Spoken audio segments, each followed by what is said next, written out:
बाहरी वेशभूषा में मत पड़ो, तुम अपनी अंतरात्मा को सुनो, तभी पता चलेगा। सिर्फ किसी ने दाढ़ी बढ़ा लिया, मूंछ बढ़ा दिया, बाल बढ़ा दिया, कपड़े बदल दी, वेशभूषा बदलने भर भी कोई संत नहीं हो जाते, कोई स्वामी नहीं बन जाते। तुम जरा शांत होके देखो, उस व्यक्ति के अंदर कुछ खूबी है, कुछ खुशी है, कुछ प्रसन्नता है, कुछ तरंग उठ रहे हैं कि वो तुमको महसूस होगा। हजारों लोग हैं सिर्फ कपड़े बदल के घूमते हैं, इससे नहीं कुछ बनता। और कल ही मैं ये सब दाढ़ी मूंछ सब बना के आ जाऊं तो तुम मेरे को पहचानोगे? नहीं पहचानोगे।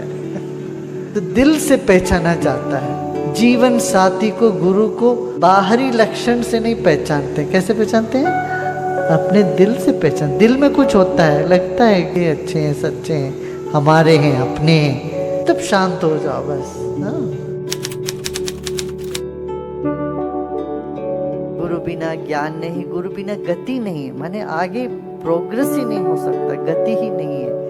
तो गुरु का वरदान 4 प्रकार से मिलता है। एक तो ज्ञान, हमारा सुप्त चेतना और जागृत चेतना है, और इन दोनों के बीच में अर्ध सुप्त चेतना है, सबकॉन्शियस माइंड कहते हैं। सुप्त चेतना माने सोई हुई चेतना अपने हमारे भीतर है। दूसरा जो चेतना है अर्ध सुप्त, थोड़ा सा जानता है, जानती है कि कुछ नहीं जानती हो। और एक जागृत चेतना।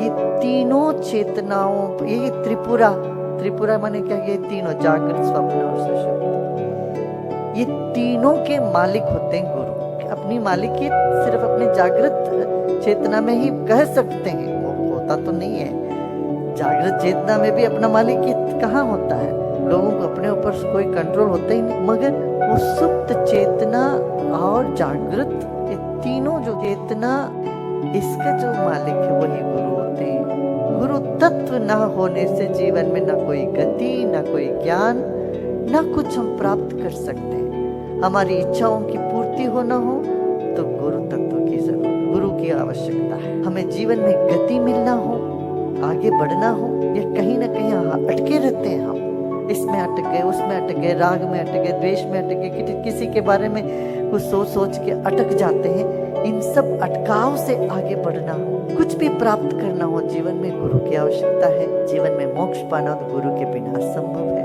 तो इसलिए ज्ञान, गमन, प्राप्ति, मोक्ष के लिए गुरु की धारणा बहुत आवश्यक है। गुरु होने से जीवन में जीत ही गए। देर हो सकती है मगर अंधेरा नहीं, और देर होना अच्छा भी है। कई बार क्यों हमारी सारी इच्छाएं पूरी हो जाए ये तो नहीं संभव, क्योंकि कई बार हम अपनी इच्छा को बदलते रहते हैं। जो कल पसंद आया आज नहीं पसंद आता है, आज जो पसंद आता है परसों नहीं पसंद आएगा।